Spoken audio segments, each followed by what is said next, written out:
C'est un rendez-vous maintenant annuel avec Régine que j'ai le plaisir de vous proposer. Régine, bonjour. Merci beaucoup de nous accueillir au domaine Berthaud-Beaulieu.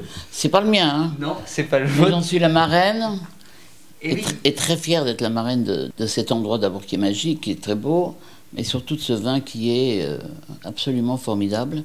Karim Geribi qui est avec nous sur Pierre Channel pour parler des vendanges du désert et de l'association Les Puits du désert. Comment est né ce projet? Comment vous êtes arrivé sur ce domaine et comment vous avez eu cette idée de vendre du vin, pas simplement de le vendre, mais de créer une journée avec les gens, de les investir vraiment dans ce projet de création de puits au nord du Sahel?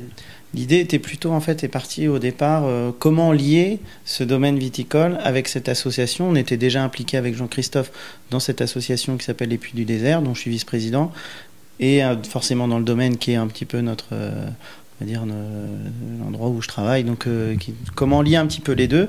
Et l'idée des vendanges du désert est venue tout naturellement. Qu'est-ce qu'on peut faire pour pouvoir faire des puits?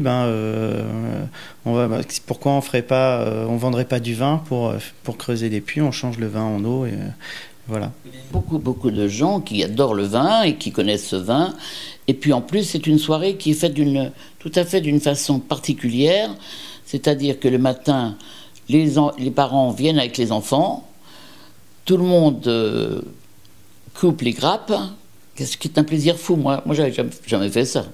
Et puis on rit beaucoup parce qu'il y a beaucoup de gens, il y a beaucoup de personnes qui ont de l'humour, et particulièrement Édouard Baird qui fait partie aussi du noyau dur de cette aventure. Je signale que tout le monde est invité ce jour-là, et le soir, les gens qui réservent des tables sont invités avec les gens qu'ils ont amenés. Ils ont une seule obligation, c'est d'acheter du vin. Et d'acheter beaucoup de vin. Et avec l'argent de ce qui a été recueilli ce jour-là, et l'argent de la soirée, plus les enchères, qui sont faites par Édouard d'une façon évidemment extraordinaire, c'est-à-dire qu'il quadruple les prix, les gens ne savent plus où ils en sont, enfin bref, ils payent 6 fois, c'est pas grave, ils rigolent tellement. Ma question en préparant cette interview, on en avait parlé l'année dernière, mais finalement l'eau, l'accès au puits, c'est la base même. Avant l'éducation, la culture, il faut régler ce problème de l'eau. L'éducation n'existait pas. S'il n'y a pas d'eau, ces pauvres gosses, ils étaient vraiment, ils charriaient des seaux de 15-20 kilos, ils n'en pouvaient plus, c'était 20 km quand même. Hein. L'enfance est touchée dans tous les secteurs de l'eau. Les bébés ont besoin d'eau tout le temps, il faut les laver, il faut les prendre. Donc dès petits, ce besoin est super important. Après, quand ils deviennent plus grands, la première tâche qu'on va faire aux enfants, c'est de dire, tu prends l'âne et tu vas chercher l'eau, et ça leur prend une demi-journée. Donc à les envoyer à l'école, c'est un problème qui reste secondaire quand on n'a pas d'eau pour la maison, pour les petits frères, pour les petites sœurs.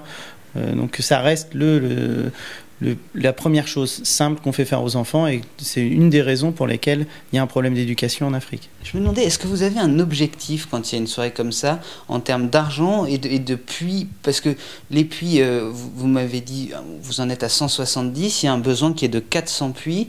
Est-ce que tout au long de la soirée, minimum, est-ce que tout au long de la soirée, vous rappelez ces objectifs aux gens? De toute façon, cette année, pour la première fois, on a fait un courrier très important à des hommes d'affaires, à des grandes affaires, à des gens importants qui, par chance, dans leur jeunesse, ont fréquenté mes endroits. Ils n'avaient pas beaucoup de sous et j'étais plutôt généreuse. Alors je leur ai rappelé, entre parenthèses, qu'ils avaient une belle jeunesse avec moi, et que là maintenant il fallait absolument... Il fallait rendre un peu. Non, pas rendre.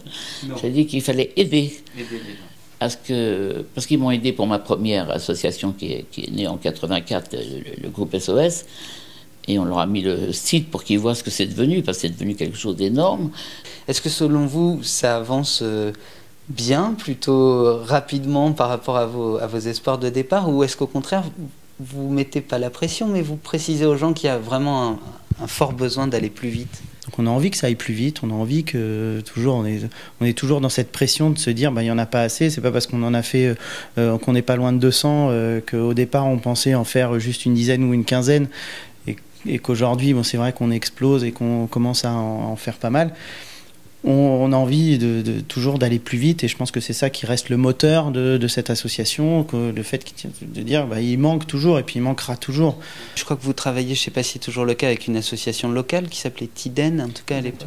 Il y a un après le puits, il y a aussi créer l'école, faire venir les enfants, et j'imagine développer toutes sortes d'autres activités dans les villages. Ça reste très important, ça reste un des moteurs de cet accès à l'eau, qui est de se dire, voilà, les enfants maintenant n'ayant plus à aller chercher cette eau, on peut les envoyer à l'école, donc on peut les envoyer à l'école. Les parents se posent la question de dire, voilà, nos enfants, on peut les envoyer à l'école.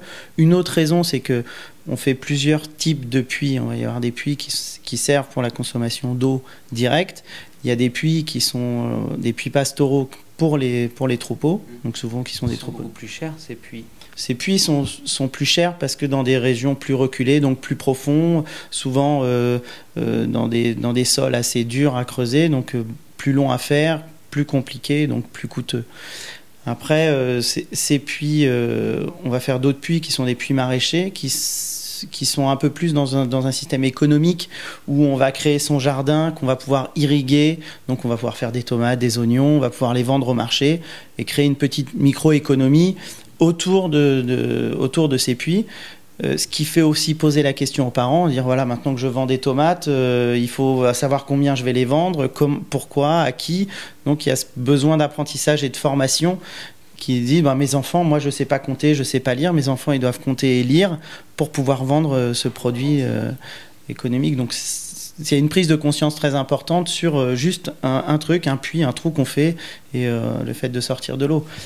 Mais beaucoup de gens s'associent, et puis surtout ils achètent beaucoup de vin, mais ils s'associent aussi pour acheter un puits. Un puits en plus. Alors on retrouve des puits qui portent le nom de... Et on met le nom de chaque personne qui a... Donc il y a un puits Édouard Baird. Ça peut être clair comme ça, pas important, mais je crois que ça leur fait très plaisir. Ça leur fait très plaisir de se dire qu'ils ont leur nom sur un puits et que ça aide. C'est assez sympa de se dire, voilà, on a cette plaque... qui va nommer ce puits. Donc ces personnes qui sont au milieu du désert, qui connaissent absolument pas, qui n'ont pas la télé, qui connaissent pas ces personnes, ont ce nom près d'eux en se disant c'est grâce à cette personne que j'ai l'accès à l'eau. Et ça reste important pour eux. Alors qu'on s'en rend pas tellement compte ici, on se dit à la limite ils s'en fichent un peu de savoir de qui il vient, mais c'est super important. Ces noms, c'est des noms qu'ils connaîtront après et qui ressortent en disant le puits, parce que le puits prend vraiment le nom. Donc si c'est Édouard, c'est le puits d'Édouard. Voilà. L'eau au puits d'Édouard. Voilà, exactement, c'est ce qu'il dit. C'est très sympa. Merci beaucoup Karim, et puis longue vie à cette association et à ce projet. J'espère qu'on se retrouvera l'année prochaine pour parler des 200 ou 250 puits qui ont été faits. 500 ou 600. Ou 500 ou 600. Merci beaucoup. Merci. Merci beaucoup Régine, c'était comme à chaque fois un plaisir de vous voir et de parler avec vous. Les vendanges du désert, donc le 26 août. Il y a un site qui est très bien fait aussi de l'association Les Puits du Désert. Merci beaucoup Régine. Merci.